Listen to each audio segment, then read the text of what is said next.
So, we are very excited today to have the co authors of Pedagogies of Voice on our podcast. I'll start by introducing each of them. So, Marlo Bugsy, since 2013, Marlo has dedicated his career to advancing equity and social justice in education with a focus on ensuring the highest quality education for historically oppressed groups. Dr. Sosan Javed is a global educator, author, presenter, equity strategist, curriculum designer, and keynote speaker for more than 20 years.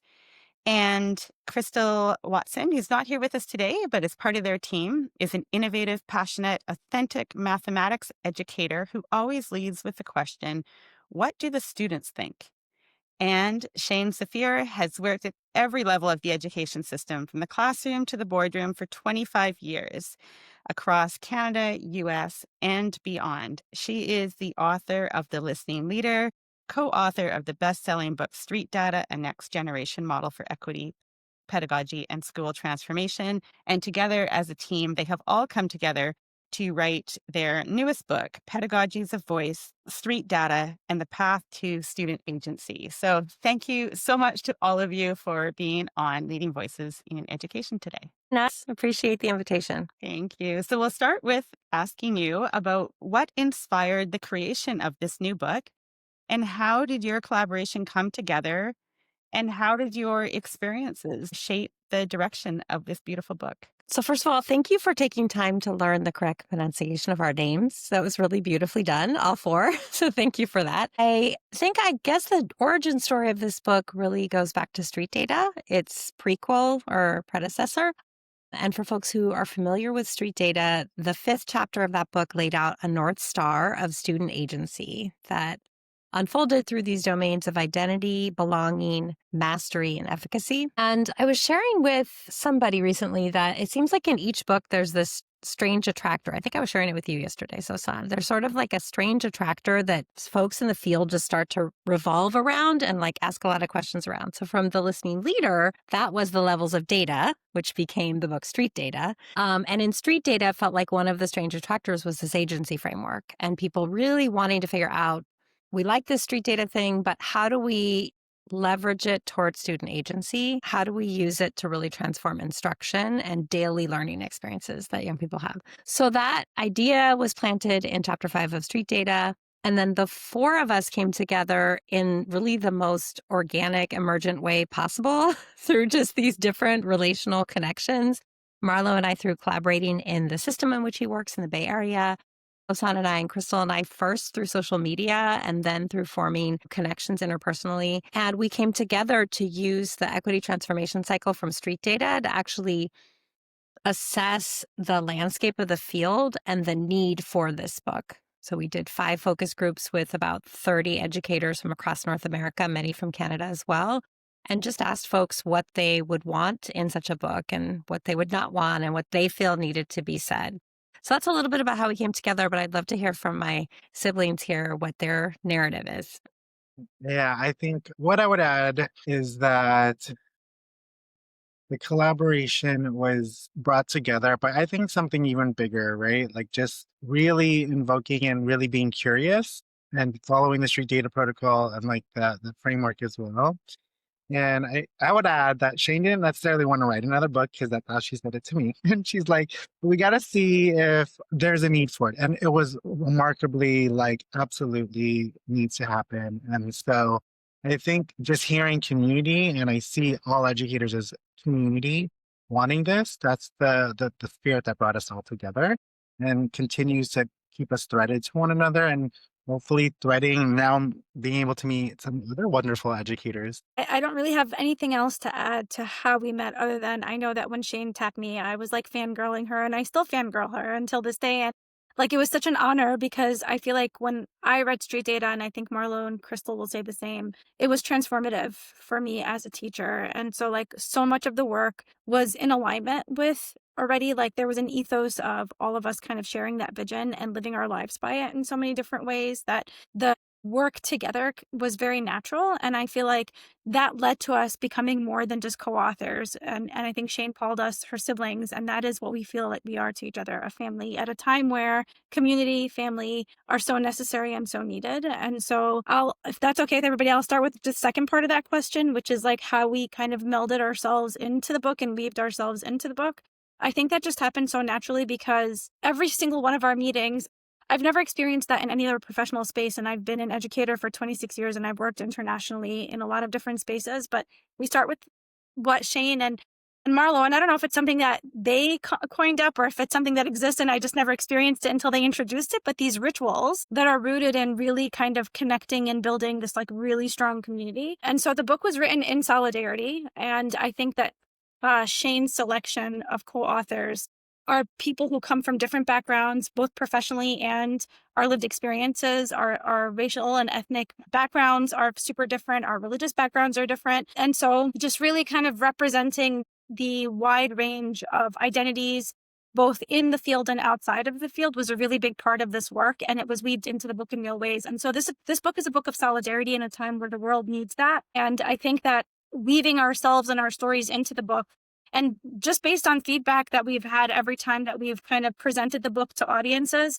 is they love how much of us is in the book and how we weaved ourselves into it because it just makes it a real human. We're humanizing, and that's where the work needs to be in education today. Amazing and beautiful, beautiful response. Thank you. So you've spoken about student agency. How do you define student agency in today's educational landscape? I think Marlo can start on this one and then we can add. Well, we think a pedagogy of voice leads to student agency. And so for us, I'll just read directly from the book and how we define it. Pedagogy of voice encompasses both our ways of being and specific moves we make to awaken student voice, agency, and intellectual development. It also serves as an approach to address inequities through centering learners at the margins. So interested in this conversation because for years as an educator, I've worked with our initially in student leadership and then a student voice, and it's that constant challenge almost to expand student voice to mean more than leadership and for it to be agency and all students, not just our superstar students. And so this interests me so much. And I'm wondering if there's common practices or systems that unintentionally silence student voice, and how can educators kind of dismantle some of these barriers and really create a space where student voice means more than setting up for an assembly, that student voice means actual agency and having a voice in what their education is. I just think the phrase, the end of your question, in today's educational landscape, and maybe even scoping out more broadly in today's political landscape, in today's global landscape, your point is so well taken that this work isn't just about the student leadership space or the spaces outside the classroom, that we really came at this, the four of us, thinking about how our classrooms are incubation spaces for democracy, our incubation spaces for the kind of societies that we want to live in, pluralistic, diverse, interdependent, relational ecosystems. And that if we can't imagine that and give voice to that, then we can't create it, right? Around, and we see these incredibly painful divisions in society. We see these binary thinking and this kind of inability to sort of engage in civil discourse and respectful ways of talking to one another in critical literacy. And I feel like, I don't want to speak for my colleagues, but I feel like at the kind of heart of this project is this hunger for another society, and that we're trying to offer a vision of what the classroom needs to look like to give birth to that next generation society. So I just didn't want to lose the opportunity to connect back to your beautiful question around landscape. And then, Sosan and I wrote a whole chapter about 10 toxins that really are practices that silence student voice. So would love to hear from her about that. Yeah, I think the 10 toxins, the way we view the 10 toxins is that they are barriers, things that you would commonly find in classrooms that I think it's ways that we've learned traditional education, things that exist in traditional education that have existed there for a long time. So we've normalized their presence and oftentimes don't recognize them. But they are barriers to to really creating spaces where student voice and agency can actually exist. We talk about student voice and agency in so many performative ways. Anybody who's familiar with like the Danielson evaluation knows that you can't be distinguished until students have what they call agency in a classroom.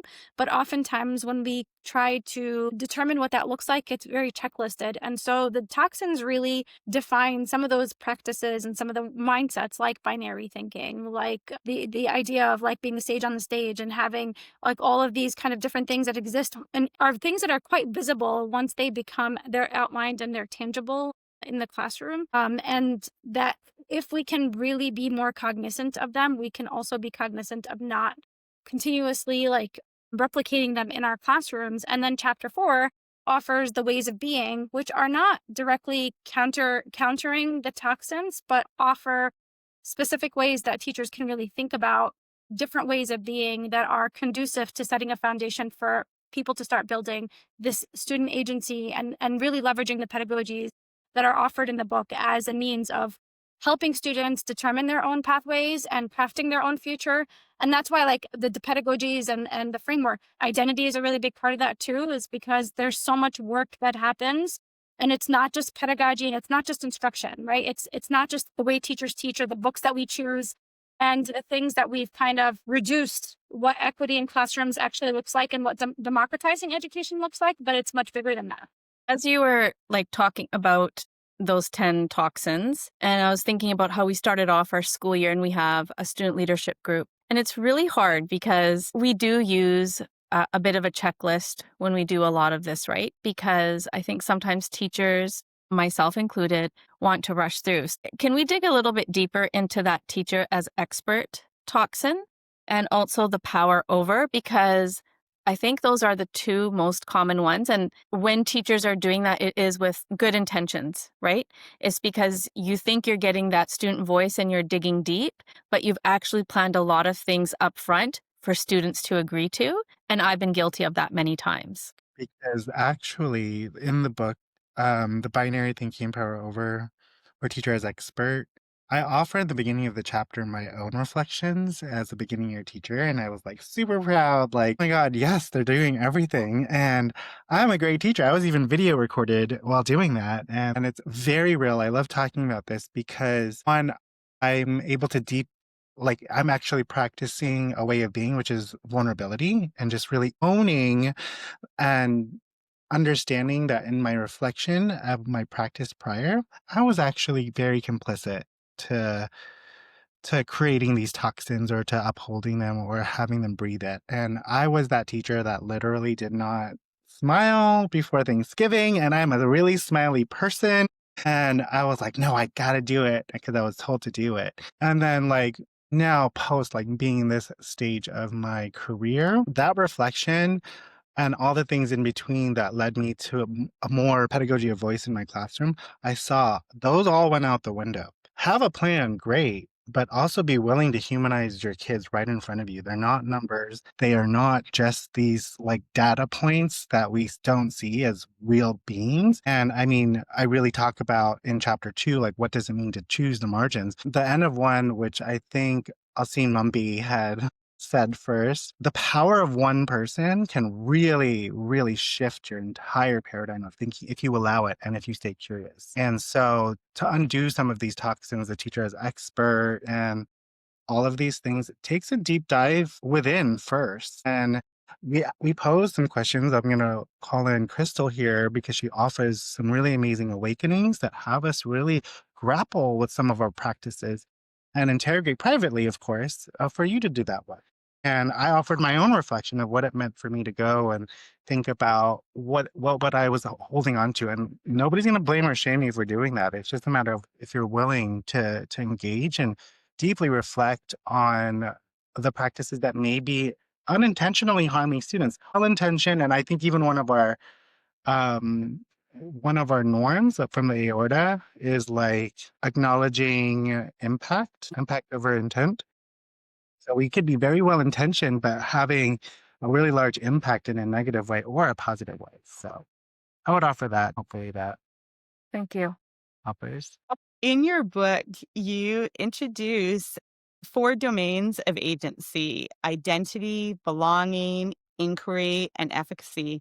Can you walk us through how these domains can show up within a classroom? So I mentioned the agency framework from Street Data, which carried through to this book, but there's a key difference, which is that the third domain of agency in Street Data was mastery. And in our book, we pivoted to inquiry. So it's still identity belonging, but then inquiry and efficacy. And each of those domains is animated by two pedagogies that are depicted in chapters 5, 6, 7, and 8. And those chapters are like a little bit of story, a little bit of theory, and then a lot of practice, a lot of like hands-on ramps to practice. So I'll give a couple examples from identity and belonging, and then would love my colleagues to jump in too. One of the two pedagogies for the identity chapter is storyorientation, an orientation to stories and narratives and student experiences. And we try to be cross-disciplinary across the book. So there's a profile of math autobiographies in that chapter for math teachers to really understand students' relationship to this content and how they view themselves through an identity lens. There are Change Sings poems that are inspired by Amanda Gorman's book that come out of Saanich, British Columbia, where I got to do some work and feature incredible student voices and multilingual learners. And so just lots of different ways to bring this idea of story and story orientation to life. And then the next chapter, Belonging, features the pedagogy of radical inclusion, which also has a lot of BC in it because it's co-written in part with Leighton Schnellert, who I'm sure you all know. And there's curated stories in that chapter from British Columbia of teachers who are designing from the margins, really centering the voices and experiences of students with learning differences, neurodivergent students, and students with IEPs. So that's a couple examples of how the domains are showing up. I think just more in general, I think that the domains kind of work from the inside out. So it starts like a very personal, internal, like student kind of interrogation of themselves and really like rebuilding and reigniting this like self-love through research on yourself and just kind of just really seeing themselves from this like asset mindset, especially if we're teaching students that are young adults or even university students, or even dealing with adults who have lived a lot of their lives in systems that have told them that they're not good enough. And so it's really kind of replenishing and healing in a lot of different ways. And then we move into belonging, and belonging is, and they're not linear. Like obviously that's not the way they're intended to be, but really just thinking about the framework as a whole, it's more community based and belonging as a part and a member of a community. And then by the end, it's really, it's self-efficacy and this idea of taking your learning outward and really sharing with inquiry and community and all of these different things, everything that you are. So it's not enough to just kind of keep that information and that knowledge and who you are and the beauty of who you are and all of your stories internal, but to really build yourself outward and do the healing work and the heart work that is community building and getting to know people at a deeper level, which is really also doing the work to heal some of the communities and the problems that we're seeing on a larger sociopolitical scale as well. And I think when you say that piece about it being linear with those four domains, when I look at the heart that you have, like in the beginning, at first I did think it was linear when I was looking at this, but I think for teachers, how you have that tree and how it branches out and around the periphery of it, like what you can do for like the belonging, the circle up and the radical inclusion, that's such a powerful visual that you as an educator can have up in your classroom or just on your desk as a teacher to just as a really quick reminder sometimes to center yourself. So I really like that. Whose idea was it? You guys might remember, but I know that Sosan really helped situate the olive tree in terms of her ancestry. And then we talked about its presence across the globe. But was it your idea, Sosan? Or our idea? I can't remember. I think it started when we wrote the rooted, like the Palestinian olive tree, and it kind of grew from there. And then the olives became very central too. So it kind of became a conversational piece. Well, I think it was a collective. We started with one thing, which is how a lot of things happen. We ward off each other. But I think to your point too, Sandeep, is that the lessons, and that's something that I felt like we also, when talking, teachers often want like the formula or the lesson plan and this book isn't that. I love Shane's metaphor always. She says this book is a seed store. And what we see is like lessons that are crafted ideally. And the examples in the books of teachers who were kind enough to share their practices, you'll see people kind of delving into all four domains all the time. It's year round, it's all the time. It's a way of being in the classroom in and of itself, teaching with these pedagogies kind of front and center. It's not a unit, it's not a lesson plan, it's not something that we can turn on and off. It's in every part of our planning and in every part of our interactions within our larger communities, with our external communities, and how we show up in front of our students. And in this classroom, in every part of the lessons, from assessing to planning to how we engage with students. And even like you said, circle up, right? Like just present, being in a space, in a circle with all of our students at the same level, showing vulnerability, which is one of the ways of being, and really giving up the power that teachers are used to having in the classroom and not being the gatekeepers. Those are things that we do all the time and we practice all the time, but it's also about choosing what works for you in your content area with your particular students from the book. So there is an abundance of resources and ideas in the book. And it really is about what speaks to certain people based on who their communities are, that they get to take those parts and integrate them in ways that will fit them. Can you share some examples where teachers have successfully implemented pedagogies of voice? I would say, just to be very clear, a lot of these practices are coming from the field of educators. These are not just our four voices. That's what's been remarkable about this project, is that it's a community. It's like living and breathing already in these spaces. So we get to feature so many educators across North America that have contributed to this book. So, I mean, Nolan Folsom, who has math circles, which is remarkable. It's like featured there. I would say he's situated in Southern California, but his math class, it's like we put that picture in there because it's a circle. There's no desk. Can you talk about that a little bit? Like what was that like? So I wish Crystal was here because she was more in conversation with him about it, but we feature it around like what a math class could look like in the orientation of a circle. So that there's no margins, literally, that everybody feels part of the whole, and it's actually mathematical, right? Because we're talking about a circle. And so I hope I'm doing it justice by explaining, like, really breaking the paradigm of a traditional math class and what's possible that's already living and breathing.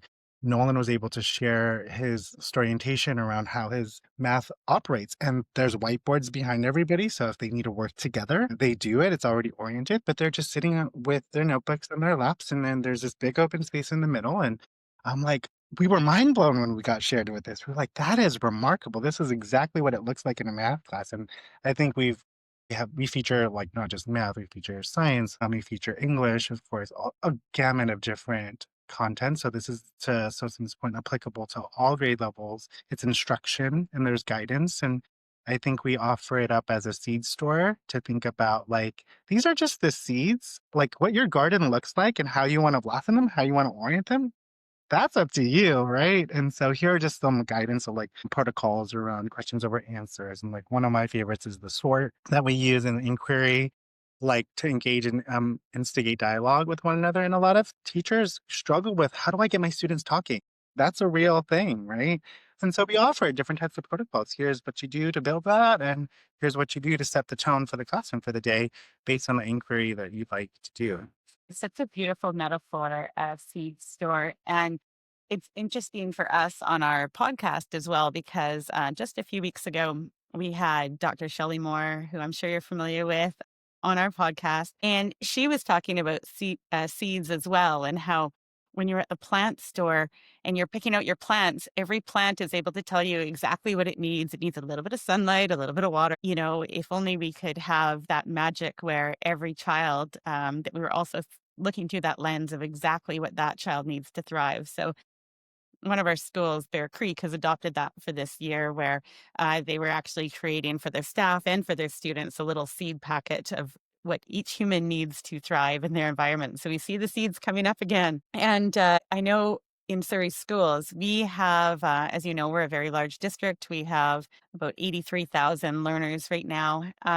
And so we have many brand new teachers who are just setting up their classrooms. And so these examples are so powerful. And we also bought your book for all of our first year vice principals, and we're going to be working through it with them all year in their first kind of formal leadership role in schools. So would love to ask you what your advice is for our new teachers or our new vice principals. I know, Marlo, you mentioned looking back, you used to say, don't smile till Thanksgiving. And it sounds like that's very much shifted. And so, you talked about kind of getting rid of those traditional power structures. What other advice would you have for our brand new educators or educational leaders? Yeah, so I think the power of community is always when we think about ourselves as threads, like we could be singular and by ourselves, but we're actually really fragile by ourselves.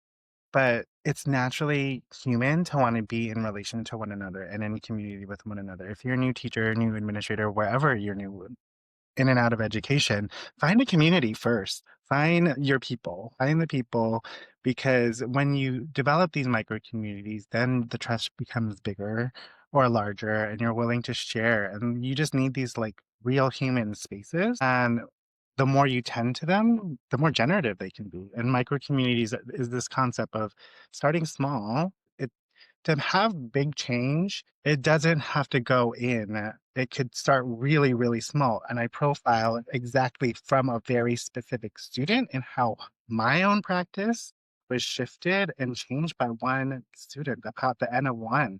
And then building within my micro community, taking that story into my micro communities, then them folding it and changing it. Now I'm working at the district level, and literally that work continues to grow. It's just a fractal of that very one small seed, back to this idea of seed store. And so it's like this idea of abundance, like a seed is planted and other seeds get propagated, and then you have a forest. And that's how you start. I don't know what else we want to add to that, Janine, but That was beautiful. Thank you for that. So in chapter 10, which Marlo was speaking to, it's really written for principals and administrators, right? It's taking this whole book into that level of the system. And we talk about 5 structural shifts that you can make to awaken a pedagogy of educator voice, to Marlo's point about fractals. And I mean, one piece of advice I would have is for principals who are reading this to resist the urge to go out and teach everybody in your building about it right away. But to actually like allow yourself to absorb the ideas, allow yourself to enact the practices, maybe choose one of those structural shifts to try or a couple of the micro shifts in that chapter, whether it's a coaching protocol around the 4 domains of agency or designing a PD that uses our learning design tool, which is on our website. But I think giving yourself permission to really think about what does this mean for my design of adult learning rather than just going out and sort of top down trying to get everybody to adopt it right away. I was just going to add that as a teacher who's obviously my identity is someone who's at the margins, and I've operated at the margins as a learner and as a teacher, inviting parts of the learning tools for leaders, I kept thinking to myself, and even in writing parts of the book, every part of this book is applicable to leaders with adults in this space. And if we're talking about humanizing, which is what this book is all about, it's about solidarity, it's about humanizing, it's about building communities that have an ethos, then that has to be something that the entire community is working on. And I feel like as a teacher, oftentimes the pressure of change happens at the classroom level, and our leadership often doesn't take part in that other than to supervise and evaluate. And so what we offer in this book is a space where people collectively change, because how we think about the adults in the space as budding leaders is very, very similar to how we're asking teachers to think about students. And because this book is written for practitioners, for people who are in the field doing the work, even I'm using the book at a university level in my classroom with my university students. And a lot of the work that we're doing in the classroom is the work that we are asking teachers at K through 12 to do. The students' reflections are, we've only been together for 5 weeks at the beginning of our 5th week. And in 5 weeks, we feel like we have a stronger community than we've ever felt in any of our classrooms. And I teach juniors. And so just thinking about that, and the root of that being the practices that are in Pedagogies of Voice at the root and center of our classroom, and that they're thinking about them as pre-service teachers, but they're also utilizing them as students. And so the mode of instruction has been to leverage the pedagogies in the classroom, but to have conversations about what that would look like if they're translating that into their own classroom spaces as educators. And so I feel like every principal, every assistant principal, every person who's in a leadership role in a building can do the same. As I listen to you all share about your book, I'm recognizing how, regardless if you are a classroom teacher or a principal, that really a lot of this work is about self. And if we are able to think of how we show up and who we are and shift our own practices, then that's actually how we're changing our classrooms and changing our schools. could I add to that actually? That's so beautifully said. And teaching comes with an enormous amount of power. right? Perceived or otherwise, and just what you're assigned to. And I think in chapter 10, we really talk about, with the work of Dr. Nieto, this reimagining what power is, right? And so, like, there's power over, but how do we shift towards power with, power to, and power within? And to our new teachers out there, like, my reflection was like, I came into the profession thinking I had to be an expert day one. Like, actually, no, you got to be human day one, is what my recommendation is. And the moment I started to be very vulnerable with my students and learned alongside them, the blossoming started to happen. The shoulders started to be released, right? Like everybody started to feel like, okay, he's cool. And so the moment I started becoming more like willing to offer my own orientations and my own narratives, they're hungry for that. And I think it's the hunger of humanity. We just want to be human with one another. And how do we reimagine our power so that we are creating these incubator species, these community species, or these species where we could be practicing the democratic process? One of the quotes that really stood out to me in reading your book was, when pursuing equity, how can we plan anything responsive without first listening to those at the margins? Can you maybe go through a little bit of that process? Because for myself as a principal and even teachers who are leading student leadership and wanting that student voice, how do we do that in a deep way? Well, my gosh, I have so many answers to this. I'm trying to think of how to synthesize. I think it requires really slowing ourselves down and embodying those 10 ways of being that Sosan referred to earlier. So being willing to say, yes, I have a list of tasks I need to do. I have an inbox full of emails. I have a bunch of mandates from my school district. But really, really what matters to me right now is sitting with this child and understanding their experience of the world, or even sitting with this teacher and understanding their experience of the world. And I think that that is one of the key barriers is we get so caught up in these tasks, these things we have to do that we forget to slow ourselves down and situate ourselves in a listening stance. So going back to what one I think Marlo mentioned earlier of the N of one from our colleague Alcine, how much can you learn from just sitting side by side with one student and asking 5 questions to understand their lived experience, their voice, their perspectives, taking notes or audio recording with permission, and then analyzing what is this street data revealing to me about this child's experience. It doesn't take a lot of time to do that, but it can change everything, right? So Sun says student voice changes everything. And that's kind of the premise of this entire book, that when we kind of go against the grain or we decolonize our practice in these ways of moving more slowly, prioritizing relationality, designing for holism and the whole child or the whole adult learner, and then gathering this rich street data that's always there, if we attune ourselves to it, it's going to change everything, even if it's one child, even if it's just one team or one family. And I think we see that over and over again and try to tell those stories in the book as well. Marlo's got a beautiful story in chapter 2 from his own practice, which he referenced earlier about that. That does answer the question, because sometimes I think, like, remember how earlier I was talking about the checklist that people have? They'll sit down with a group of students once, ask them some questions, and then it's not revisited or it's not shared. And it's because a school is such a busy place. So that practice of really deeply knowing your students and staff is such a slow process, but it's so important, and then you build from it.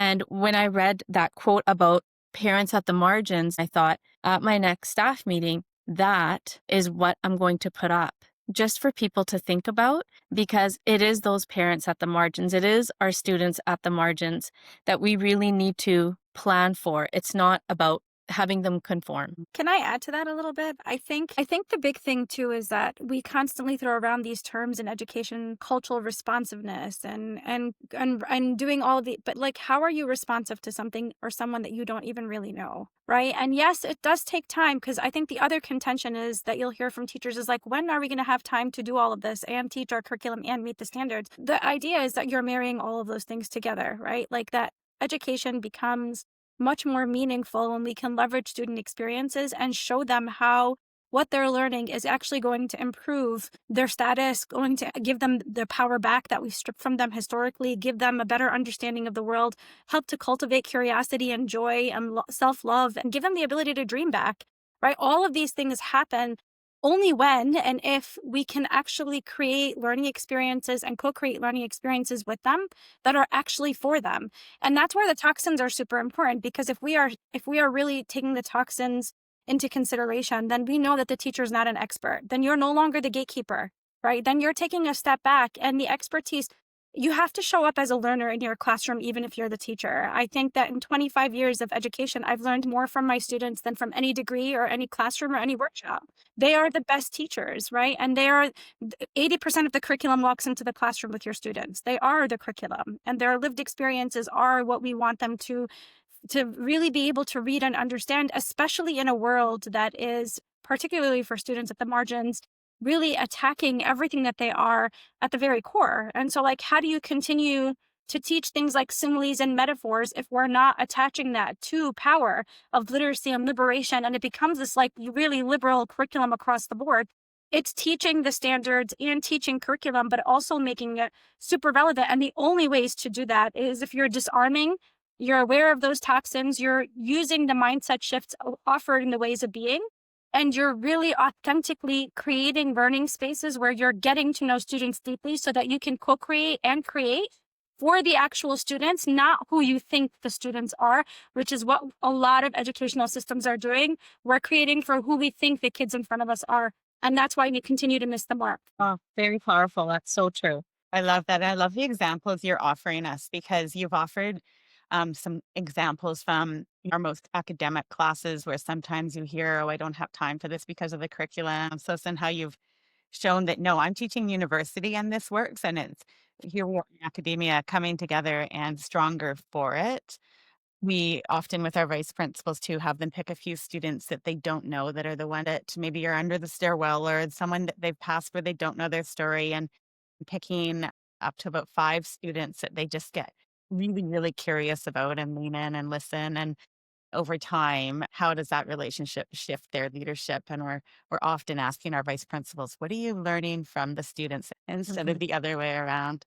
First of all, I just love what you shared, Sandeep. I feel like it models the vulnerability at the heart of this book, reflectiveness, and then the inquiry of arriving at that question, well, what is Canadian, right? Just even ask, what does it mean to be Canadian?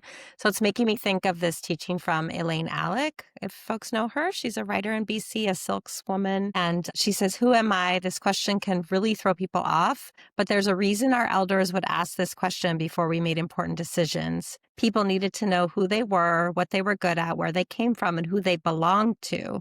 They needed to have a strong sense of identity and belonging. Then she says, but colonization and school systems has made everything about being yourself bad, and different is a thing. I sit in so many circles with so many people, settler allies who have come to our homelands and have had to change who they are to fit into a so-called Canadian identity. Canada is not an identity. So many people cling to it like it is because they can't answer who they are, where they come from, and what lands they belong to, and that can be traumatizing. Just share that because I feel like your story illustrates for me how white supremacy and colonization dehumanizes everyone. And in that story, I see this adult who's fractured from who they are and who somehow is not able to be in deep relationship with the students and family members in their community. And that's like this beautiful opening. I hear you reflecting on what would it have been like to intervene, right? And to sort of coaching and deepening that person's sense of like their identity, right? And their belonging and what it means to be me so that I can then turn around and try to enact that with my students as well. Sorry, just came to me. No, it's thank you for sharing that. And I'm going to listen back to that. So we wanted to thank you for taking time to be on our podcast and share your beautiful new book with us. Whenever we close our podcast with any guest, we always close with the same question around well-being. We're wondering if you could share, especially during these very busy times, what is one thing that you do as a personal habit to support your own well-being?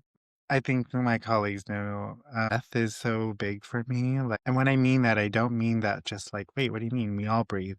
But we can breathe just minimally and not give ourselves the abundance of our own breath that we could refill ourselves, re regulate ourselves.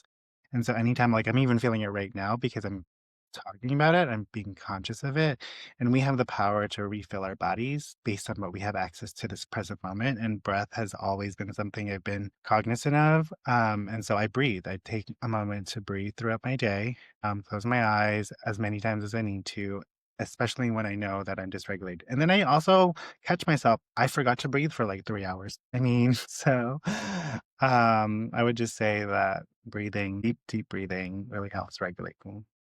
I don't know if I have any good strategies yet. I'm still trying to figure that part out. But I think that the thing that's kept me going in this time, I lost my father a couple of months ago, and I'm Palestinian. So the world is happening. And I think every person at the margins will say that the world is happening to them in different ways. I think community has just been a really big part of that. Like my community, I feel like I've leveraged my people in different spaces in different ways. And that just being in community with people who get it, who understand what it's like to feel all the big feelings that you have sometimes in those moments and can say the things that you need to hear and or just stand in front of you and be present. I think that's what Shane always says. We're in front of you, we're protecting you, we're together, you're not alone. Like all of those things, I think just knowing that in a world that's super isolating sometimes, I think those are the things that, you can leverage the communities to keep going, whether it's professionally or just personally. It's helped me kind of just, like Marlo said, keep breathing, but I don't think that I'm intentional about like actually physically breathing, but just to keep going. Thank you.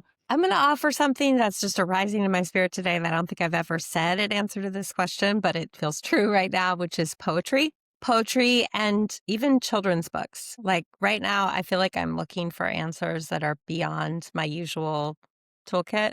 And the late Andrea Gibson's poetry is very grounding for me. They just transitioned in July. The children's books of BC's own brilliant Leona Prince are very grounding for me. I was sharing today that Leona's latest book, which people should get, is called Remember Who You Are. And I now have a note in my app that's called Remember Who You Are. And when somebody sends me a message that is a mirror of who I want to be in the world, I cut and paste it into that note so that when I'm feeling really dysregulated, I can look at that and say, remember who you are. So just little practices like that.